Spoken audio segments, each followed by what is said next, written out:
বন্ধুরা, আজকে একটা নতুন গল্প নিয়ে আসলাম তোমাদের মাঝে। এটা সত্য এবং বাস্তব জীবনের ঘটনা। শেষ পর্যন্ত শোনার অনুরোধ রইল। শুনলে তোমার মধু চলে আসবে। দেরি না করে চলো শুরু করা যাক।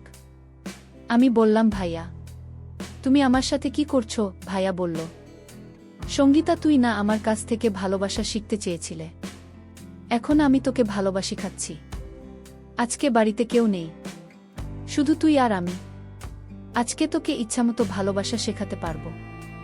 আমি বললাম, ভাইয়া ভালোবাসা কি এভাবে শিখতে হয়? ভাইয়া বলল, পরে বই ভালোবাসা এভাবে শিখতে হয়। এই বলে ভাই আমাকে বৃষ্টির রাতে একা পেয়ে নির্জন রুমে ধাক্কা মেরে দিয়ে আমার সাথে যা করল তা শুনলে বন্ধুরা তোমাদের মাথা গরম হয়ে যাবে। বন্ধুরা, গল্পটি অনেক অনেক ইন্টারেস্টিং। আশা করি গল্পটি শুনে তোমরা অনেক মজা পাবে। তোমাদের নিকট আমার ছোট্ট একটি অনুরোধ, তোমরা দয়া করে আমার চ্যানেলটিকে সাবস্ক্রাইব করে আমাকে সাপোর্ট করবে। হ্যালো বন্ধুরা, কেমন আছো তোমরা? আশা করি ভালো আছো। বন্ধুরা, আমি সঙ্গীতা। বর্তমানে আমার বয়স 22 বছর। বর্তমানে আমি একটি বিশ্ববিদ্যালয়ে MBA করছি। আজকে আমি তোমাদেরকে যে গল্পটি বলবো সেটি আমার অতীতের একটি বেদনাদায়ক বাস্তব ঘটনা। তখন আমার বয়স 13 কিংবা 14 হবে। আমার বাপ চাচারা মোট 2 জন। আমার আব্বু চোট আর আমার চাচ্চু বড়। আমার এক চাচাতো ভাই ছিল, তার নাম ছিল শুভঙ্কর। আমার আব্বু এবং চাচুর মধ্যে খুবই মিল মহব্বত ছিল। মোট কথা হচ্ছে, আমাদের বাপ চাচাদের মধ্যে খুবই অন্তরঙ্গ সম্পর্ক ছিল। আমার আব্বুর কোনো ছেলের সন্তান ছিল না। আমরা 3 বোন ছিলাম, বোনের মধ্যে সবার ছোট ছিলাম আমি। আর এদিকে আমার চাচুর কোনো মেয়ের সন্তান ছিল না, একটি মাত্র ছেলে শুভঙ্কর। সে ছিল খুব আদরের। ছেলেকে অনেক বেশি আদর করতেন আমার চাচা। আমার চাচাতো ভাই আমার চেয়ে 6 থেকে 7 বছরের বড় হবে। আমার অন্য বোনদের চেয়ে আমার চাচাতো ভাই আমাকে অনেক বেশি ভালোবাসত। আমার প্রতি তার নজরে ছিল ছোটবেলা থেকেই অন্যরকম। আমিও দেখতে শুনতে একেবারেই খারাপ ছিলাম না, মোটামুটি সুন্দরী ছিলাম। যে কারণে আমার চাচাতো ভাই, আমি যখন কোনো কিছু বুঝতাম না তখন প্রায় বিভিন্ন সময়ে খেয়ালিপনার চলে আমার সাথে বাজে আচরণ করত। আমি এটাকে তেমন বেশি কিছু মনে করতাম না।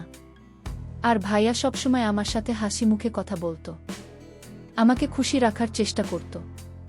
তাই আমি ভাই আর বিরক্ত হতাম না।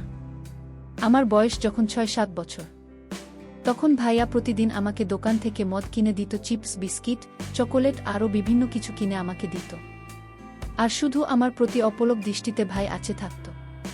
তখন আমি ভাইয়াকে বলতাম, ভাইয়া তুমি আমার দিকে এভাবে চেয়ে থাকো কেন? তুমি এভাবে চেয়ে থাকলে আমার খুব ভয় লাগে।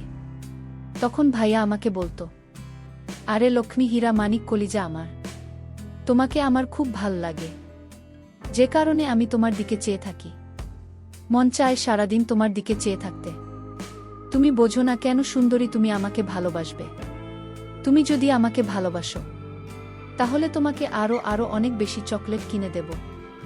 আমি তখন ভাইয়াকে বললাম, ভাইয়া ভালোবাসা কি, কিভাবে ভালোবাসে, আমাকে একটু শেখাবে? তখন আমার বয়স ছিল 7 থেকে 8। ভাইয়া আমার মুখ থেকে এরকম ধরনের কথা শুনে আমাকে বলল, হ্যাঁ সুন্দরী, তোমাকে তো আমি ভালোবাসি, খাবি? তুমি আরেকটু বড় হও, তাহলে তোমাকে আমি ভালোবাসা শেখাতে পারবো। এখন তো তুমি ছোট, ভালোবাসা কি তা তুমি বুঝবে না। আমি বললাম, আচ্ছা ঠিক আছে ভাইয়া, তাহলে আজকে সন্ধ্যায় আমার জন্য অনেকগুলো মজা আনবে, কেমন? ভাইয়া বলল, ঠিক আছে ম্যাডাম, আজকে তোমার জন্য অনেকগুলো মজা নিয়ে আসব। তারপর ভাইয়া বাজারে চলে গেল। বাজার থেকে সন্ধ্যায় আসার সময় আমার জন্য অনেকগুলো মজা নিয়ে আসলো। মজা নিয়ে এসে আমাকে ডাক দিল, কিন্তু আমাকে ভাইয়া কোনোভাবেই মজা দিচ্ছে না। আমি বললাম, ভাই আমার মজা কোথায়? তাড়াতাড়ি আমাকে মজা দাও। ভাইয়া বলল, এই দেখো তোমার মজা, কিন্তু তোমাকে আমি মজা দিব না। আমি বললাম, কেন ভাইয়া, আমি কি করেছি যে আমাকে মজা দেবে না? ভাইয়া বলল, তুমি কিছু করো নাই, কিন্তু তোমাকে একটা কাজ করতে হবে, না হলে আমি তোমাকে মজা দিব না। আমি বললাম, ভাইয়া কি কাজ? ভাইয়া বলল, এদিকে আসো, তুমি আমার কাছে আসো। কানে কানে বলি, ভাইয়ের হাতে মজার পুটলি। দেখে তো আমার মন কোনোভাবেই মানছে না। আমি বললাম, ঠিক আছে ভাইয়া, আমি তোমার কাছে আসছি। তুমি আমাকে কানে কানে বল, কেন তুমি আমাকে মজা দেবে না? তুমি তো আমার জন্য মজাগুলো এনেছ, তাহলে এখন দিবে না কেন? তারপর আমি ভাইয়ের কাছে গেলাম। ভাই আমাকে কানে কানে বলল, ম্যাডাম, কিছু পেলে যে কিছু দিতে হয়, তুমি যদি আমাকে একটি জিনিস দাও, তাহলে আমি তোমাকে এই সবগুলো মজায় দিয়ে দিব। আমি বললাম, ভাইয়া কি জিনিস? কি দিলে তুমি আমাকে সবগুলো মজাই দিয়ে দিবে? ভাইয়া বলল, এই যে দেখো তোমার হাতের আংটি, এই আংটিটা যদি আমাকে দিয়ে দাও, তাহলে আমি তোমাকে সবগুলো মজায় দিয়ে দিব। আমি বললাম, আচ্ছা ঠিক আছে ভাইয়া, এই নাও আমার হাতের আংটি। তারপর ভাইয়া আমার হাতের আংটিটা নিয়ে আমাকে সবগুলো মজা দিয়ে দিল। আমি সবগুলো মজা অর্থাৎ চিপস, বিস্কিট, চকোলেট আরও অনেকগুলো মজা নিয়ে নিলাম এবং সেগুলো খুব মজা করে খেলাম। এভাবেই চলছিল আমার জীবন, আমার পড়ালেখা। আস্তে আস্তে আমার বয়স বাড়তে লাগল। আমার যখন 13 কিংবা 14 বছর বয়স, তখন ভাইয়া কেমন জান অদ্ভুত নজরে আমার দিকে চেয়ে থাকত। আমাকে বিভিন্ন জায়গায় ভাইয়া মোটরসাইকেল নিয়ে ঘুরতে নিয়ে যেত। মোটরসাইকেল দিয়ে যখন ঘুরতে নিয়ে যেত, তখন মাঝে মধ্যে হার্ট ব্রেক করত, আর এতে ভাইয়া অন্যরকম একটা অনুভূতিশীল করত। আমার তখন বাড়ন্ত বয়স, আমার সবেমাত্র ফুটেছে। আমিও ভাইয়ের সাথে যখন ঘোরাঘুরি করতাম, আমারও খুব আনন্দ লাগত, খুব মজা পেতাম। বন্ধুরা, আমার চাচাতো ভাই শুভঙ্করকে আমি সত্যিই অনেক ভালোবাসতাম। এটা শুধু ভাই হিসেবে, কিন্তু প্রেমিক বা অন্য কিছু হিসাবে না। যেহেতু আমাদের কোনো ভাই ছিল না, আমার চাচার একমাত্র ছেলে, মানে আমার আপন ভাইয়ের চাইতেও আরও অনেক বেশি ভালোবাসতাম তাকে। কিন্তু তার ভেতরে যে এরকম একটা শয়তানি মতো ছিল, আমি তো কখনো বুঝে উঠতে পারিনি। বন্ধুরা, তখন আমি ক্লাস 8ম শ্রেণীতে পড়ি, আর তখন ভাই আর রাত্রে মাঝে মধ্যেই আমাকে অঙ্ক করাতে আসত। একদিন আমাদের বাড়িতে কেউ ছিল না, বাড়িতে শুধু শুভঙ্কর ভাইয়া আর আমি ছিলাম। নানু বাড়িতে, মামা অসুস্থ ছিল বিধায় আমার আব্বু আম্মু আব্বু চাচা কাকু সবাই চলে গিয়েছিল। সেদিন আমার আম্মু আব্বু আপুরা এবং কাকিরা আসার ঠিক কিছুক্ষণ পূর্বে এমনভাবে ঝড় বৃষ্টি শুরু হয়েছিল, যে কারণেই তারা সেদিন আর আসতে পারেন নাই। ঝড় বৃষ্টির রাত, বাহিরে বিজলি চমকাচ্ছে, প্রচুর পরিমাণে বজ্রপাতের শব্দ শোনা যাচ্ছে। ভয়ে আমি খুব আতঙ্কিত হয়ে গেলাম। ঠিক এমন সময় ভাইয়া কোথা থেকে যেন দৌড়ে এসে বলল, সঙ্গীতা কাকা কাকিমা কি এখনো আসে নাই? আমি বললাম না। ভাইয়া বলল, ঠিক আছে, তাহলে আমি যাই। আমি বললাম, না ভাইয়া, তুমি কোথাও যেও না, আমার খুব ভয় করছে। দেখো না কিভাবে বিজলি চমকাচ্ছে আর জোরে জোরে বজ্রপাতের শব্দ শোনা যাচ্ছে। বাড়িতে আমি একা, আমার খুব ভয় লাগছে ভাইয়া। ভাইয়া বলল, আচ্ছা ঠিক আছে, তাহলে আমি একটু ফ্রেশ হয়ে আসছি। আমি বললাম, আচ্ছা ঠিক আছে ভাইয়া, তুমি একটু তাড়াতাড়ি চলে এসো। আমি ভাইয়ের জন্য অপেক্ষা করতে লাগলাম।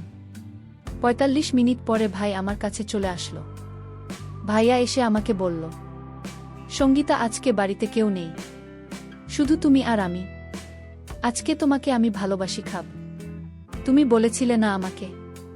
ভাইয়া, আমাকে তুমি কি একটু ভালোবাসতে শেখাবে? তখন তোমার বয়স খুব কম ছিল, যে কারণেই তোমাকে ভালোবাসা শেখাতে পারি নাই। আর এখন তুমি মোটামুটি 14-15 বছরের যুবতী, এখন তোমাকে ভালোবাসতে শেখানো যাবে। তুমি বলেছিলে না সঙ্গীতা, ভালোবাসা কি, ভালোবাসা কেমন, ভালোবাসা কাকে বলে, ভালোবাসা কিভাবে হয়? আজকে সারা রাত আমি তোমাকে সেই ভালোবাসার ক্লাসেই করাব। সঙ্গীতা, তুমি কি আমার সাথে ভালোবাসার ক্লাস করতে আগ্রহী? সঙ্গীতা বলল, ভাইয়া, আমি তো তোমাকে অনেক দিন আগেই বলেছিলাম, আমাকে একটু ভালোবাসা শেখাও না। আমার ভালোবাসা শিখতে খুবই শখ, খুবই আগ্রহ, কিন্তু তখন তো তুমি আমাকে শেখালে না, আর এখন বলছো তুমি আমাকে ভালোবাসা শেখাবে। আচ্ছা ঠিক আছে ভাইয়া, আমি তোমার কাছ থেকে আজকে ভালোবাসা শিখব।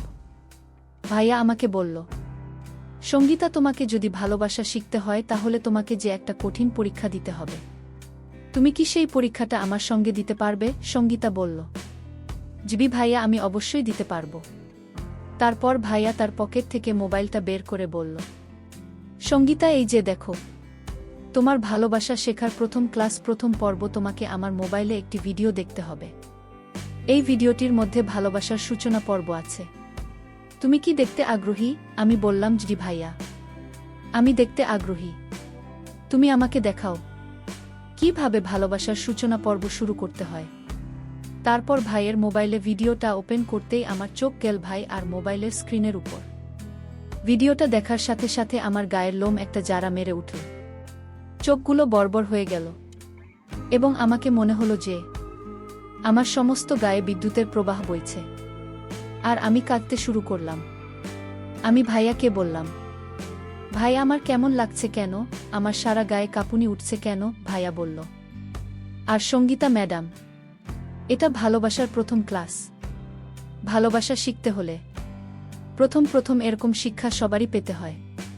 তখন ভাইয়া বলল, সঙ্গীতা, এই দেখার একটা নতুন ক্লাস।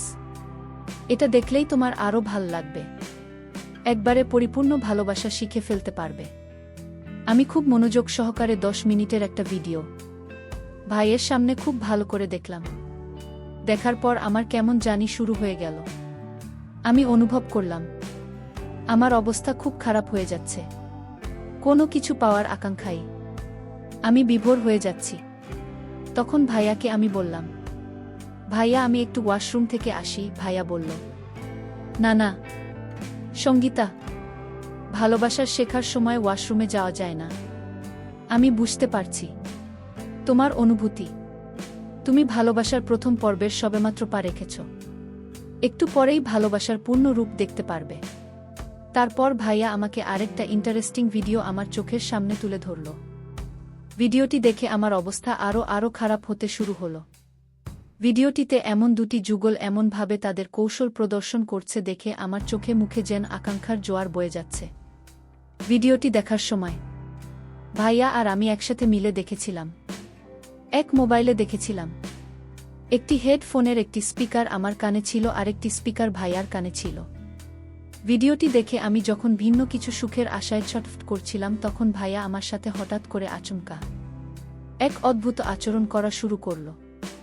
আমি ভাই আর এই আচরণ দেখে হতবাক হয়ে গেলাম, কিন্তু বাধা দেওয়ার কোনো ইমেজ পেলাম না।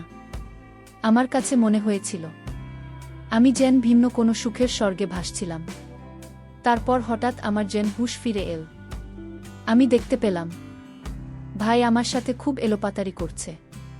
তারপর আমি ভাইকে বললাম, ভাইয়া, তুমি আমার সাথে কি করছো? ভাইয়া বলল, সঙ্গীতা, তুই না আমার কাছ থেকে ভালোবাসা শিখতে চেয়েছিলে, এখন আমি তোকে ভালোবাসি খাচ্ছি। আমি বললাম, ভাইয়া, ভালোবাসা কি এভাবে শিখতে হয়? ভাইয়া বলল, পরে বই, ভালোবাসা এইভাবেই শিখতে হয়। এই বলে ভাই আমাকে বৃষ্টির রাতে একা পেয়ে নির্জন রুমে ধাক্কা মেরে ফেলে দিল। তারপর ভাইয়া এক ভয়ঙ্কর আচরণে মেতে উঠল। বন্ধুরা, ভাই আর এরকম উষ্ণ আচরণে আস্তে আস্তে আমার অবস্থা আরও খারাপ হতে লাগল। এমনিতেই আমার বাড়ন্ত বয়স ছিল, আর তার মধ্যে এইরকম অপ্রত্যাশিত আচরণ এর মোহে আমি যেন অস্থির হয়ে যাচ্ছিলাম। তারপর বন্ধুরা 2 থেকে 3 ঘন্টা কেমন যেন এক স্বর্গীয় সুখের মাতম দে হারিয়ে গিয়েছিলাম ভিন্ন এক গ্রহে। সেদিনের পর থেকে বন্ধুরা, আমি আর ভাই আর ধারে কাছেও চাই না। সেদিন বুঝতে পেরেছিলাম ভাই আর মূল উদ্দেশ্যটা কি ছিল। ভাইয়া কিভাবে আমাকে ভালোবাসা শেখানোর চলে আমার কত বড়িনা ক্ষতি করে দিয়েছিল। সবকিছুর পরেও বন্ধুরা, এখন আমি একটা বিশ্ববিদ্যালয়ে পড়াশোনা করছি। চোখের মধ্যে অনেক স্বপ্ন, প্রতিষ্ঠিত হয় ভালো কিছু করব, কিন্তু তারপরেও আমাকে মাঝে মধ্যে অতীতের এই অপ্রত্যাশিত ঘটনাটি আমাকে দুমড়ে মুচড়ে ছাই করে ফেলে। পরিশেষে আমি তোমাদেরকে বলব বন্ধুরা, তোমাদের অথবা তোমাদের ছেলে মেয়েদের জীবনেও হয়তো এরকম ধরনের পরিস্থিতি ঘটতে পারে। তাই আমি তোমাদেরকে পরামর্শ দিব, সর্বদাই ছেলে মেয়েদেরকে নিজেদের হেফাজতে রাখবে, কারণ নিজের বাবা মা ছাড়া সন্তানের ভবিষ্যৎ সব জায়গায় প্রায় অনিশ্চিত। বন্ধুরা, আজকে এই পর্যন্তই। আবারও আসব তোমাদের মধ্যে নতুন কোনো গল্প নিয়ে। গল্পটি যদি তোমাদের ভালো লাগে তাহলে একটি লাইক দাও। প্রতিদিন আমি তোমাদেরকে এই রকম ইন্টারেস্টিং একটা করে নতুন গল্প উপহার দিব। তাই তোমাদেরকে অনুরোধ করে বলছি, তোমরা যদি এরকম ধরনের ইন্টারেস্টিং গল্প পেতে চাও তাহলে দয়া করে আমার চ্যানেলটি সাবস্ক্রাইব করো। অবশেষে তোমাদের সকলের সুস্বাস্থ্য কামনা করি। ভিডিওটি দেখার জন্য তোমাদের সকলকে অসংখ্য ধন্যবাদ।